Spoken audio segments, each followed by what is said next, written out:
Some people say that mass immigration into the United States can help reduce world poverty. Is that true? Well, no, it's not. And let me show you why. This gumball represents the 1 million legal immigrants that the United States has taken every year on average since 1990. Now, who in the world deserves our humanitarian compassion? The World Bank has one measure of the desperately poor of the world. They make less than $2 a day. And how many people make less than $2 a day in the world? Well, let's start with Africa. In Africa alone, there are 650 million people who make less than $2 a day. 650 million. And in India, another 890 million people, desperately poor. China adds another 480 million people, making less than $2 a day. And unfortunately, the rest of Asia has a heartbreaking 810 million people who the World Bank says make less than $2 a day. And finally, there's 105 million of Latin America's population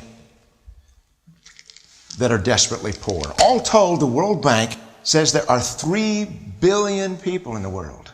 3 billion people who are desperately poor, making less than $2 a day. That's 3,000 gumballs. And every year, we take 1 million and suggest that we've somehow made a humanitarian difference. Of course, we don't pull our immigrants from these desperately poor populations, do we? These people are too poor, too sick, too disconnected to make it here as immigrants. We tend to pull our immigrants out of the better off poor of the world. And Mexico tends to define the type of immigrant that we bring here because the plurality of people come from Mexico. And Mexico is poor. How many people in the world live in countries that have average incomes lower than that of Mexico?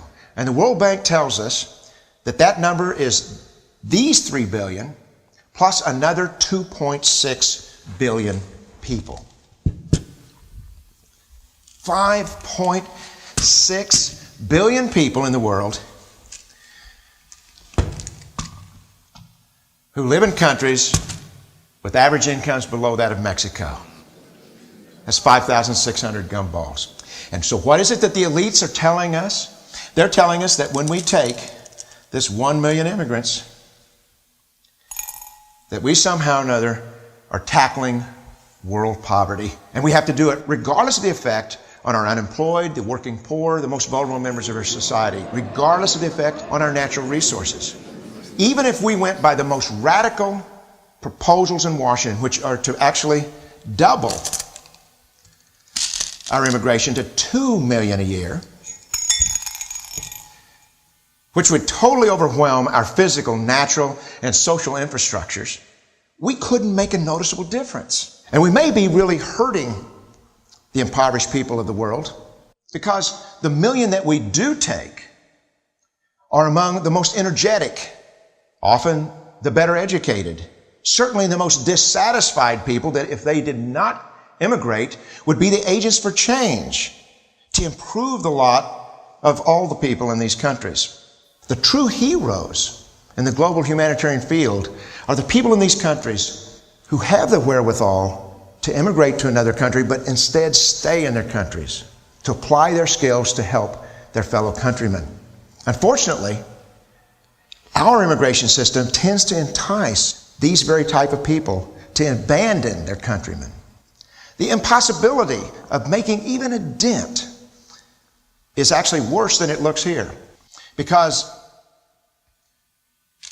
last year, when we took 1 million immigrants, these countries added, births over deaths, 80 million more people into the impoverished population. And this year, Congress is bringing in 1 million legal immigrants. And this year, according to the United Nations, these countries are expected to add another 80 million people. And next year, you can be quite sure that Congress, unless stopped by the American voters, will bring in another 1 million immigrants. And these countries, unfortunately, will be adding another 80 million people. into these impoverished nations. We could take 5 million a year, but we'd never get ahead of what's happening in these countries. Not in this century. Don't you see?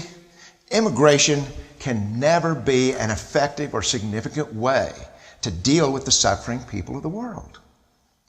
They have to be helped where they live. 99.9% of them will never be able to immigrate to a rich country. There's no hope for that. They have to bloom where they're planted.